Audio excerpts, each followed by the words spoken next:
Hello everyone, welcome back. मैं Joginder Kumar. In this video, we are talking about the enzymes. The enzymes are basically classified या divided into 6 classes.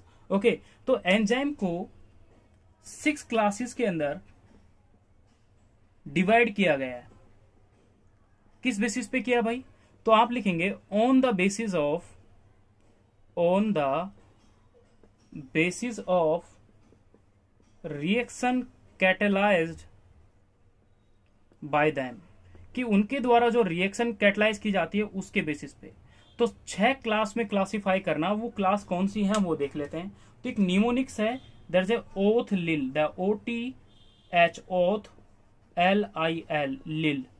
तो oath लिल करके इसको पढ़ते हैं. ये आपके पास 6 क्लासेस हैं, जिन 6 क्लासेस को आपको फर्स्ट, सेकेंड, ये आपको सिक्वेंसली ही याद रखनी होती है. Third, fourth, fifth and sixth, ये 6 क्लासेस हैं. तो 6 क्लासेस को आप क्या सिक्वेंसली याद रखोगे. कि अगर मैं आपसे पूछूं कि एंजाइम को 6 क्लास में डिवाइड किया गया, तो आप बोलोगे कि इसकी 3rd नंबर की जो क्लास है वो कौन सी है. तो आप बोलोगे हाइड्रोजिलेज. ओके, ये इस टाइप का क्वेश्चन इससे बनता है जो पूछा जाता है, बट वो बेसिकली इतना इंपॉर्टेंट है नहीं. हम इन्हीं को एक एक करके पहले वाले के बारे में डिटेल करेंगे, फिर सेकंड वाले के बारे में डिटेल करेंगे, फिर थर्ड, फोर्थ, फिफ्थ, सिक्स, इसी सीक्वेंस में हम सबके बारे में एक एक क्लास के बारे में डिटेल करेंगे. तो हम शुरू करते हैं अपने एक एक क्लास के बारे में डिटेल करने के लिए. तो फर्स्ट क्लास है, यहाँ पे फर्स्ट क्लास है, that is a O that's mean oxido reductase. Line में ही पता चल रहा है कि इसके अंदर ऑक्सीडेशन भी होगा और रिडक्शन भी होगा. तो दोनों वर्ड इसके अंदर लिखे हैं. तो ये आप यहां पे लिखेंगे दे कैटलाइज ऑक्सीडेशन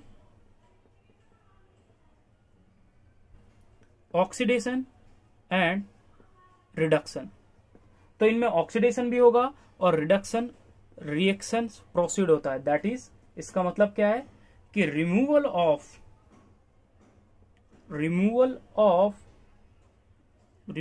नहीं, और लिख लेते हैं, रिमूवल और, ये भी और ही आएगा, ऑक्सीडेशन और रिडक्शन और एडिशन ऑफ H और O ऑक्सीजन यानी और इलेक्ट्रॉन. यानी सिंपल सी बात, ये आप केमिस्ट्री में पढ़ते हो कि ऑक्सीडेशन किसे कहते हैं, रिडक्शन किसे बोलते हैं. तो ऑक्सीडेशन क्या है कि ऑक्सीडेशन रिडक्टेज में क्या होता है कि जो ये कैटलिस्ट की तरह एक्ट करते हैं, तो इसमें ऑक्सीडेशन रिडक्शन दोनों हो सकते हैं.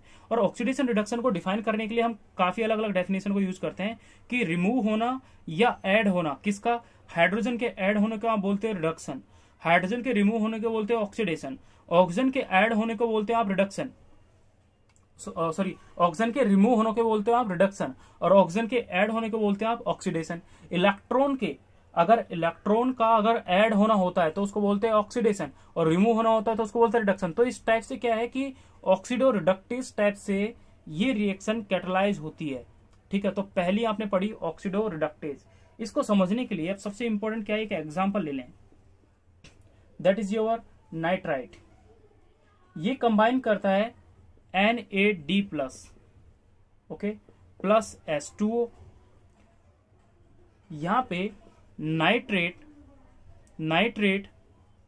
रिडक्टेज एंजाइम इन्वॉल्व है, जो किस में कन्वर्ट कर देगा इसको, नाइट्राइट में. ठीक है, प्लस एक और NAD को किस में कर देगा, NADH में, प्लस H प्लस रिमूव हो जाएगा. तो इस प्रोसेस में क्या हुआ, किस प्रोसेस में यही तो हुआ कि यहां पर इस सबस्टांस के अंदर हाइड्रोजन का एडिशन हो गया. ठीक है, और इसके अंदर क्या है, इलेक्ट्रॉन का, ऑक्सीजन का एडिशन हो गया. सॉरी, इसके अंदर इलेक्ट्रॉन का एडिशन, इसके अंदर ऑक्सीजन का एडिशन हो गया. तो आप इस प्रोसेस को देखें कि इस प्रोसेस में दोनों चीजें हो रही हैं. एक क्या हो रहा है, ऑक्सीडेशन, और सेकंड क्या हो रहा है, रिडक्शन. तो सिंपल सी चीज मैं ये बोलूं कि इस प्रोसेस को देखें कि इससे ये इसमें कन्वर्ट हुआ, तो दैट इज ऑक्सीडेशन. ये इससे इसमें कन्वर्ट हुआ, दैट इज ए रिडक्शन. तो यानी ऑक्सीडेशन और रिडक्शन होना एक ही रिएक्शन के अंदर होता है, तो उसको बोलते हैं ऑक्सीडो रिडक्टेज एंजाइम. ओके, तो पहली क्लास थी जिसके बारे में आपने डिटेल किया था. सेकेंड हम क्लास के बारे में डिटेल करते हैं, that is a second class name is transferase. तो सेकेंड क्लास के बारे में याद रखें, सेकेंड क्लास है ट्रांसफेरेज। और ट्रांसफेरेज के बारे में इंपॉर्टेंट है क्या, तो दे कैटलाइज, ये क्या करते हैं, ट्रांसफेरेज क्या करेंगे, दे कैटलाइज ट्रांसफर और ग्रुप, ट्रांसफर ऑफ ग्रुप का ट्रांसफर करना from one substrate to another. एक सबस्ट्रेट से दूसरे सबस्ट्रेट पे किसी भी ग्रुप का ट्रांसफर होना वो क्या कहलाता है, ट्रांसफेरेज कहलाता है। जैसे सिंपल सी चीज है, जब ग्लूकोज के बारे में बात करते हैं तो ग्लूकोज जब कंबाइन करता है एटीपी के साथ, तो यहां पे एक एंजाइम इन्वॉल्व होगा ट्रांसफेरेज एंजाइम इन्वॉल्व होता है, जो क्या करता है ग्लूकोज को, यानी यहां से पे 3 फॉस्फेट है, वो 3 फॉस्फेट में से एक फॉस्फेट इसके पास ट्रांसफर हो जाएगा, तो इसको बोलते हैं ग्लूकोज 6 फॉस्फेट प्लस यहाँ पे बनती है एडीपी। तो 3 में से एक फॉस्फेट तो यहाँ चले गया, 2 फॉस्फेट अब यहाँ रह गए, तो एडीपी, तो ये होगा ना ट्रांसफरेज। तो मतलब क्या है कि ट्रांसफरेज एंजाइम के प्रेजेंस में एक ग्रुप, एक पार्टिकुलर ग्रुप जो होता है वो ट्रांसफर होता है। इसका थर्ड टाइप के बारे में बात करते हैं। Now third type is hydroxylase. जो थर्ड क्लास है दैट इज हाइड्रोलेज, हाइड्रोक्सिलेज नहीं, हाइड्रोलेज।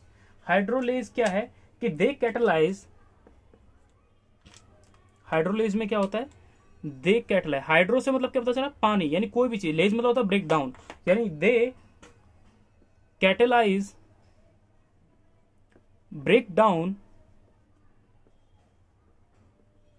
ऑफ सबस्ट्रेट, सबस्ट्रेट का break down using water molecule, using water molecule को यूज करते, अगर आप उसको ब्रेक डाउन करते हो तो उसको बोलते हो क्या, hydrolase.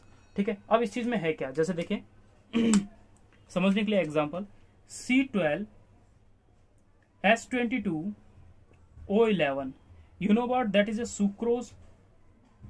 In presence of sucrase enzyme plus यहां पे क्या ऐड किया, वाटर, क्योंकि हाइड्रोलेज कर रहे हैं हम इसलिए, तो वाटर की प्रेजेंस में सुक्रेज एंजाइम की प्रेजेंस में 2 प्रोडक्ट में टूटता है, that is C6H12O6 plus C6H12O6, that is your glucose and this is your fructose. Okay, तो हाइड्रोलेज की थर्ड क्लास थी, इसके बारे में आपने डिटेल किया। नाउ हम इसकी फोर्थ क्लास के बारे में डिटेल करेंगे।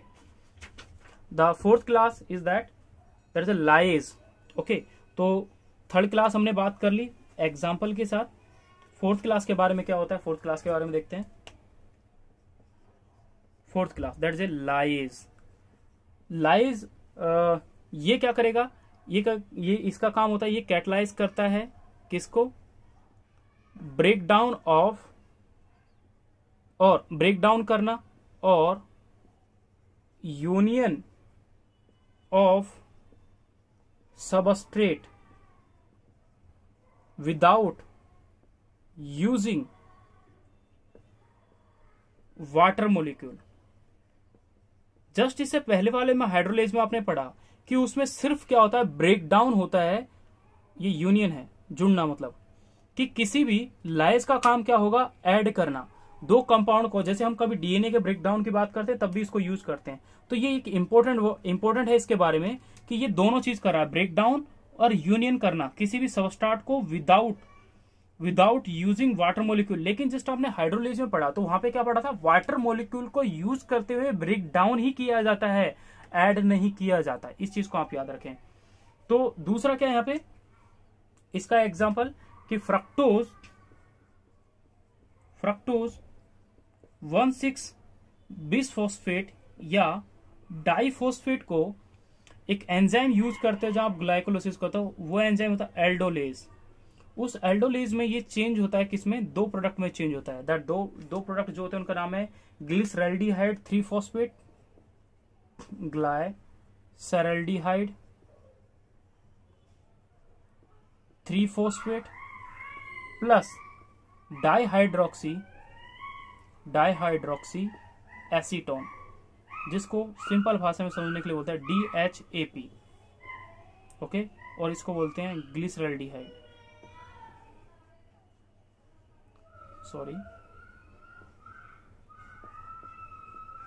ग्लिसरल्डिहाइड 3-फॉस्फेट। तो इसने क्या हुआ कि फ्रक्टोज 1,6-बिसफॉस्फेट, ये जो भी रिएक्शन पढ़ रहे हैं हम पढ़ रहे हैं ग्लाइकोलिसिस वाली। ये जो रिएक्शन यहाँ पे लिखे मैंने ग्लाइकोलिसिस की है।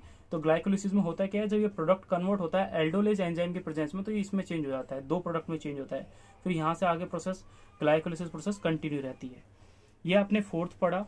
5th टाइप के बारे में बात करते हैं, दैट इज ओथ लिल, LIL बचा तो आई मतलब आइसोमेरेज। ये आपका 5th टाइप का है। ये कैटलाइज करता है क्या, कैटलाइज आइसोमेराइजेशन।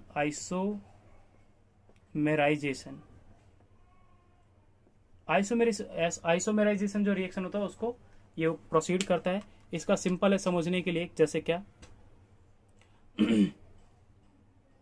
कि ग्लूकोज 6-फॉस्फेट को ये कन्वर्ट करता है फ्रक्टोज 6-फॉस्फेट में। ग्लूकोज 6-फॉस्फेट को फ्रक्टोज 6-फॉस्फेट चेंज करता है by the help of an enzyme that is called phosphohexoisomerism. Phosphohexoisomerase. तो इस एंजाइम के प्रेजेंस में ये इसमें कन्वर्ट हो जाता है। तो आइसोमेरेज होगा ना, ग्लूकोज फ्रक्टोज का स्ट्रक्चर में चेंज होता है, क्योंकि इसमें बस एल्डिहाइड ग्रुप आ गया और इसमें कीटोन ग्रुप आ जाता है। बस ये वाली बात होती है। लास्ट वन के बारे में बात करते हैं, that is 6th group, that is your ligase. 6th group that is ligase. Ligase का इंपॉर्टेंट रोल है। देखो हर किसी का ना इनके बारे में पूछा जाता है, पीएमटी में यही क्वेश्चन आते हैं, इनका काम क्या है। तो ये क्या करता है, कैटलाइज करता है। किस चीज को कैटलाइज करता है, catalyse formation of carbon carbon के बीच में बॉन्ड बनाना, कार्बन नाइट्रोजन के बीच में बॉन्ड बनाना, कार्बन ऑक्सीजन के बीच में बॉन्ड का फॉर्मेशन करना। ठीक है, तो ये सब होता है इसके अंदर। कब, यूजिंग एटीपी। जब एटीपी को यूज करेगा तो ये एस टाइप से बॉन्ड का फॉर्मेशन करता है कौन, लाइगेज एंजाइम। जैसे समझने के लिए इस लाइगेज का एक और नाम और होता है, मैं यहाँ पे लिख देता हूं, अभी याद आया। इसको बोलते हैं सिंथेटेज। एक होता है सिंथेटिक, ये लिखा सिंथेटेज, ये एक एंजाइम है। ओके, तो लाइगेज ये दोनों एक ही होते हैं। जैसे एग्जाम्पल के लिए क्या होता है, पायरुवेट जो है, पायरुवेट वो कंबाइन करता है कार्बन डाइऑक्साइड के साथ और एटीपी के साथ और फॉर्म करता है that is ऑक्जेलो acetate plus ADP plus inorganic phosphate. अब इसमें होता क्या है कि जो पायरुवेट जो यहाँ पे एक एंजाइम यूज होता है, that is a pyruvate carboxylase.